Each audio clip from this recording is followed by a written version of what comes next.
You will hear a number of different recordings and will have to answer questions on what you hear. There will be time for you to read the questions and instructions, and you will have a chance to check your work. All the recordings will be played once only. The test is in 4 sections. Write all your answers in the test listening booklet. At the end of the test, you will be given 10 minutes to transfer your answers to an answer sheet. Now turn to Section 1. Section 1. You will hear a customer talking to a travel agent. First, you will have some time to look at questions 1 to 6.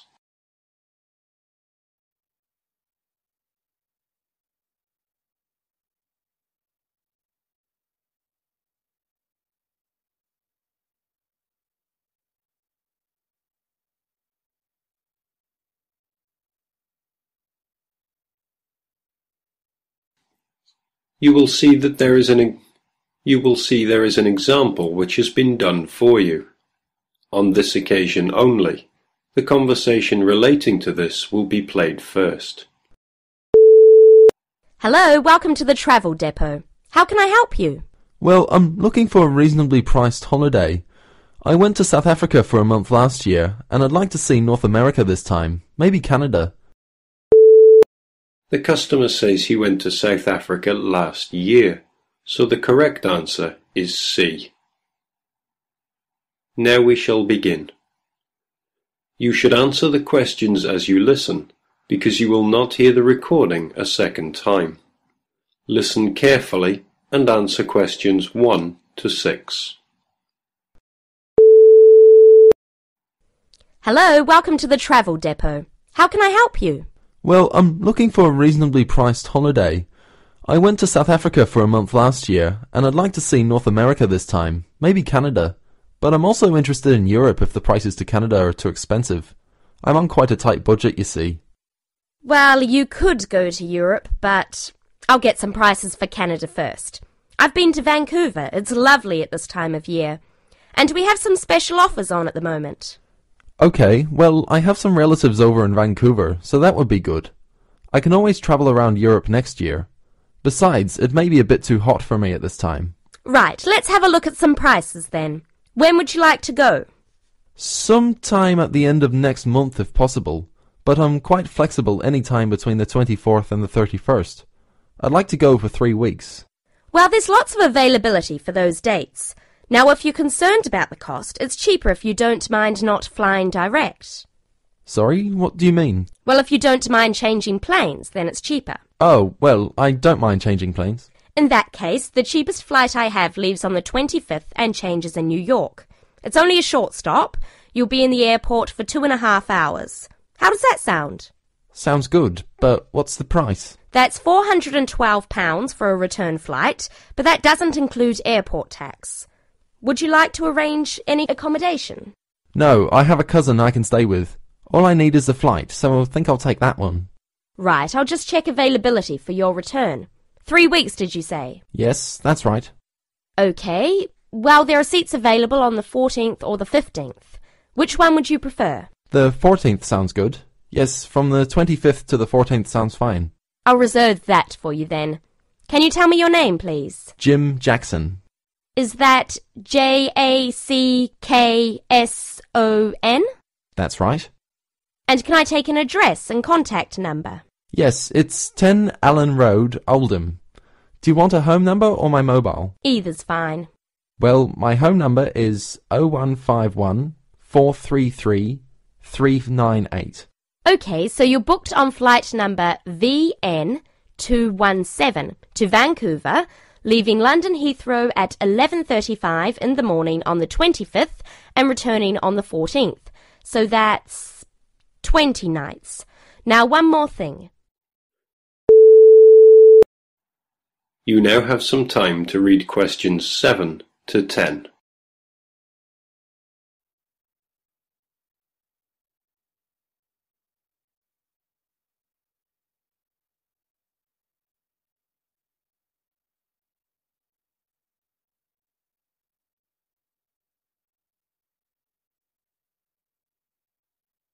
Now listen carefully and answer questions 7 to 10. Now one more thing. Do you have any travel insurance? We recommend all our clients take out some kind of cover, even though most people don't end up needing it. Most people have it just for peace of mind. Well, what type of cover do you have? There are two choices, the Gold Star and the Silver Star. Our most comprehensive cover is the Gold Star, which will cost £21 for the period you are away. It's a good policy because it covers almost all eventualities, even extreme sports such as snowboarding and skydiving. What about the Silver Star? That's £18, but it doesn't cover you for any dangerous sports. Well, for £3, I think I'll take the first one. The gold cover, please. Right, and is there anything else I can help you with? Well, do you have any information about what to do in Vancouver? Yes, I'm sure there's something on the computer that can help. Yes. There's a Shakespeare play at the theatre, but at $54 it's quite expensive. That starts at 8 p.m. The City Museum is really popular too, if you like that kind of thing. They have a special exhibition of Japanese armour next month. Entrance is free and the museum is open from 9 to 4:30, Monday to Saturday. Would you be interested in either of those? Oh, well, maybe. Well, I'm sure you can arrange that when you get there anyway. So it's the flight and the Gold Star insurance. That's £433 in total. Can I pay by Visa? Yes, of course.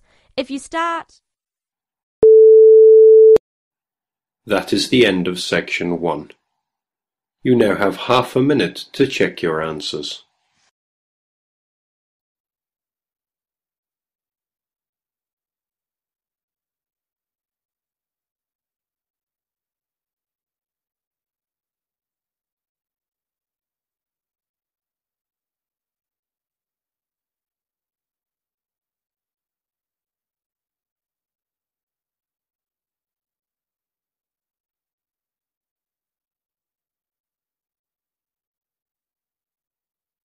Now turn to section 2. Section 2. You will hear a speaker talking about property. First, you have some time to look at questions 11 to 15.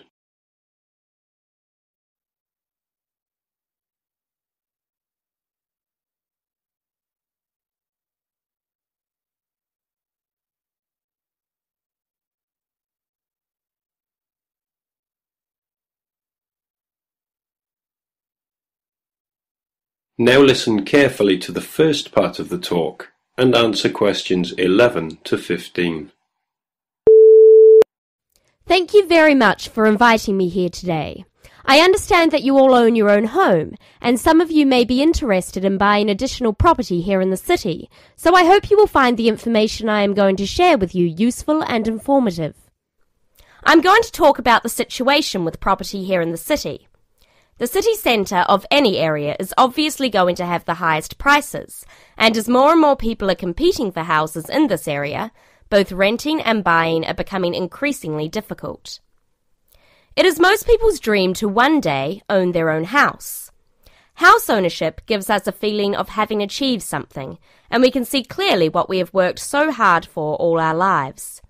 It can give us a sense of security for our old age and a knowledge that we will hopefully have something to pass on to our children. However, buying a house, particularly for first-time buyers, is becoming more and more difficult, not only due to increasing prices, but also because of the need for a substantial deposit. For younger people, buying their first home is very difficult and often impossible. Young couples who cannot get the deposit together need to rent for a long time and sometimes forever. While traditionally homes near the centre of the city have been the most desirable, people are now looking further afield. This has happened for a number of reasons, the main one being that our style of work is changing, along with that of other countries such as the USA.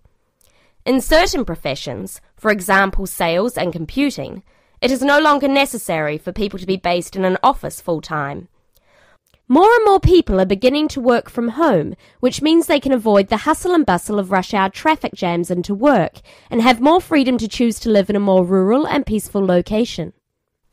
My company deals with finding property for both purchasers and renters in the city area. One of my main roles within the company is to find investment properties for people who wish to plan ahead for their future. You now have some time to read questions 16 to 20.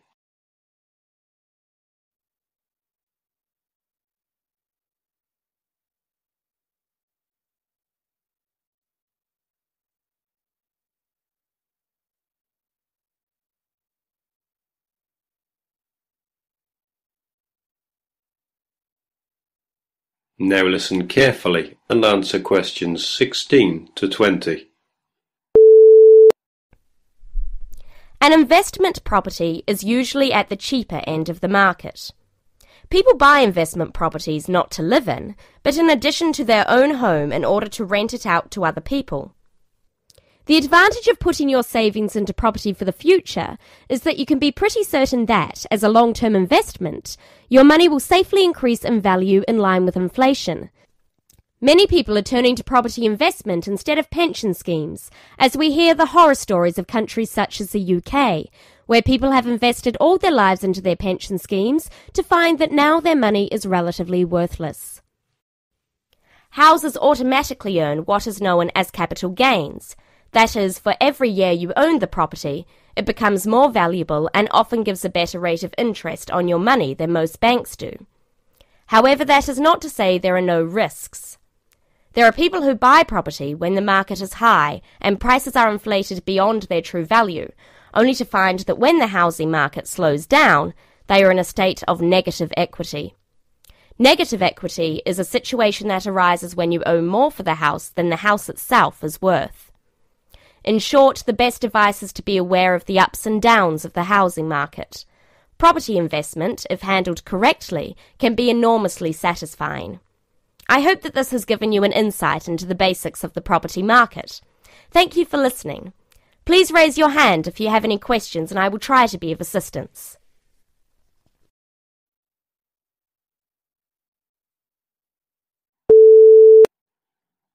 That is the end of section 2. You will now have half a minute to check your answers.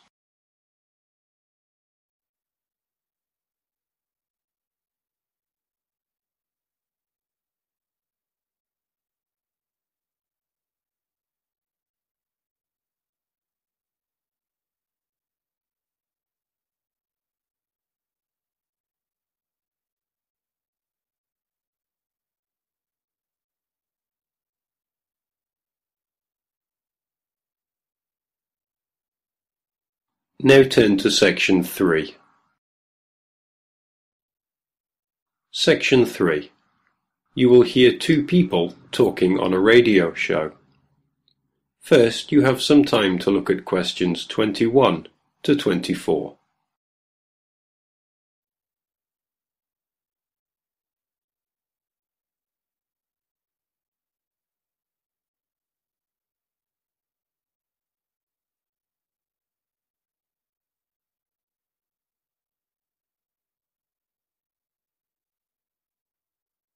Now listen carefully to the first part of the conversation and answer questions 21 to 24. Thank you very much for tuning in today to listen to our weekly hour on conservation issues. Last week we spoke about the impact of environmental changes on primates, and this week, to continue the theme, we have invited in a specialist by the name of Professor Andrew Ripley, all the way from USA, to tell us more about the problems faced by the cat family. Professor Ripley, thank you very much for joining us today. It's my pleasure. Thank you very much for inviting me. So I understand that you spent a great proportion of your time travelling the globe and monitoring changes in population levels of the cat family. Yes, that's correct. Of course, we're not talking about the domestic cat here, but their majestic cousins such as the lion, tiger and jaguar, to name but a few. Which member of the cat family do you yourself find to be the most fascinating? Well, I've spent a lot of time recently studying jaguars, but the lion is still my personal favourite. It is the world's most social cat, and unusual in the way in which it chooses to group together with others of its species. prides of lions basking in the sunshine are probably one of people's most vivid perceptions of the African bush. Yes, certainly. I totally agree with you.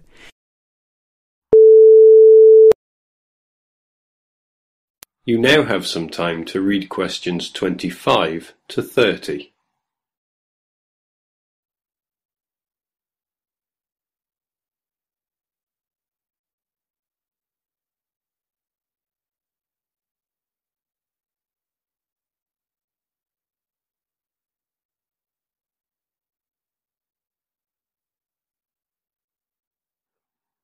Now listen carefully and answer questions 25 to 30. Can you tell me the current lion population in Africa these days? Well, it's very difficult to measure it accurately. Figures range from 100,000 to as few as 30,000. But it's generally estimated that there are 50,000. In order to maintain the population and protect the species from poachers, many are moved to protected areas. Which member of the cat family do you feel is most at risk? For different reasons, a number of species of the cat family are endangered, sometimes due to natural predators or environmental changes, but mainly because of the threat of hunters. For example, I'm sure you're aware the bones and body parts of tigers have been and still are traditionally used in medicines in the Far East. And because of this and the demand for medicine made from tiger parts, their numbers have been falling for some time. And to date there are fewer than 6,000 tigers living in their natural habitat of the forests and plains of Asia. What is being done to curb the population decrease? Well, specialists such as myself work closely with conservationist groups such as the World Wildlife Federation, or WWF, to protect tigers from illegal hunting. WWF considers the drop in tiger numbers to be catastrophic, and they're working hard to conserve the populations in China, India, Indonesia, Malaysia, Thailand, Vietnam, and Russia. I understand that poaching is not the only problem faced by the leopard. Let me get this right. Is it the snow leopard which lives in the mountains in Asia? Yes, it is. Poaching has been a problem, but not the most important. Its natural prey, the animals it hunts, is declining too.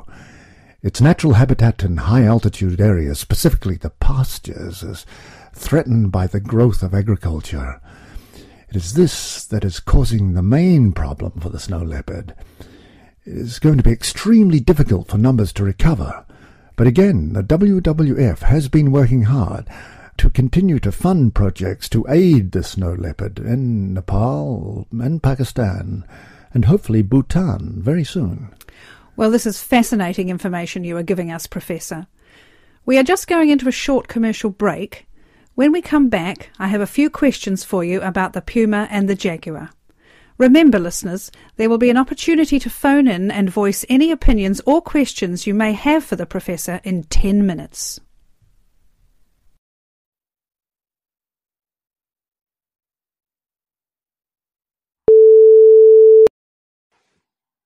That is the end of section 3. You now have half a minute to check your answers.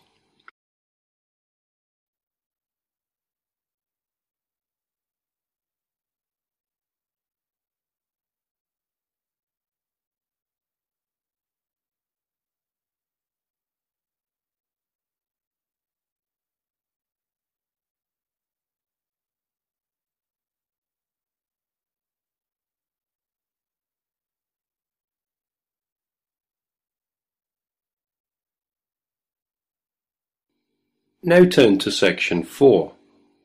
Section 4. You will hear a talk on the subject of overpopulation. First, you have some time to look at questions 31 to 40.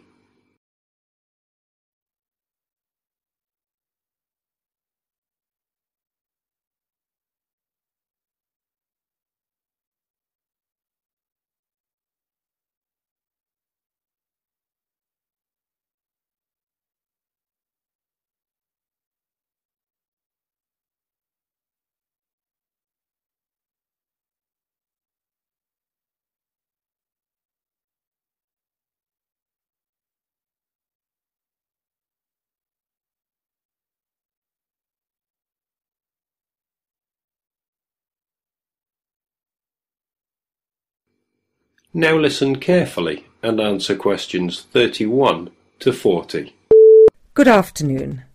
I'm pleased to see so many of you here today. As I told you all on Monday, the lecture on overpopulation has been postponed until next week, as we have a guest speaker today. I'd like to introduce you all to Donald Mackenzie, who has recently returned from a 12-month research project in America. He is here to share with us some of the results of his studies into the problem of illiteracy. Hello. Now, as sociology students, I have no doubt that you are aware that it is commonly believed that one indicator of a developed country is the level of education of its citizens. Now, most of these nations have free compulsory education for all, and strict teacher certification requirements. So it would logically follow that people from countries such as America would be highly educated. Yet this isn't always so. In America alone, 42 million adults cannot read, and 50 million can recognize so few printed words they each have the reading ability of a 10-year-old. Frightening statistics indeed. But not as frightening as the trend suggested by current estimates. The number of illiterate adults is increasing by approximately 2.25 million people each year, and although global statistics have not been compiled, it suggests an extremely disturbing figure. Now, inevitably, this is having an impact on employment. In America, the annual cost in welfare programs and unemployment compensation due to illiteracy stands at $6 billion and an additional $237 billion a year in unrealized earnings is forfeited by people who lack basic reading skills. There is also the cost of post-school literacy programs, which have been put in place in order to counter this increasing figure. A conservative estimate places the cost of these programs at $10 billion each year and growing steadily. Moving on. I'd like to talk about some of the causes of this increasing illiteracy. Children were taught to read by first learning the alphabet, then the sounds of each letter, how they blended into syllables, and how those syllables made up words. They were taught that English spelling is logical and systematic, and that to become a fluent reader it was necessary to master the alphabetic code in which English words are written, to the point where the code is used automatically with little conscious thought given to it. And to make myself clear, I mean readers could sound out the letters, spelling them phonetically. Once a child learned this ability, attention could be turned to more advanced content. It seldom, if ever, occurred to teachers to give children word lists to read, or to make beginner-level readers memorize whole words before learning the components of those words, or to memorize whole stories, as today's proponents of the whole language approach recommend. Several recent studies have found that 90% of remedial reading students in developed countries are not able to decode fluently, accurately, and at an automatic level of response. The currently used whole language method was originally conceived and used in the early 1800s to teach the deaf how to read, a method which has long since been discarded by the teachers of the deaf themselves as inadequate and outmoded. English is an alphabetic language that when written, uses letters to represent speech sounds. When students were taught to read, they consciously identified the speech sounds and learned to recognize the letters used to represent them. They were then trained to apply this information to decode the names of unwritten words, understand their meaning, and comprehend the information presented as a complete thought. The English language contains approximately 500,000 words. Of these words, about 300 compose about 3/4 of the words that we use regularly. As I said, in schools where the whole language method is taught, children are constantly memorizing sight words during the first 3 or 4 grades of school, but are never taught how to unlock the meaning of the other 499,700 or more words. Whole language learning causes frustration, poor spelling, and hostility towards reading. Very bright children who can't memorize long lists of words and retain their meaning are placed in special education, when all they need is to be taught the 26 letters of the alphabet, the 44 sounds they make, and the 70 common ways to spell those sounds. Some researchers believe dyslexia and the symptoms of attention deficit disorder are actually caused by this reversal of the normal learning sequence. So, why do faulty reading methods continue to be used? Well, in short, it's big business. The sale of instructional reading programs is big business today. Each year, publishing companies compete for the adoption of reading programs and workbooks, which have to be replaced annually. Concentrating on phonics would seriously reduce the cost of education.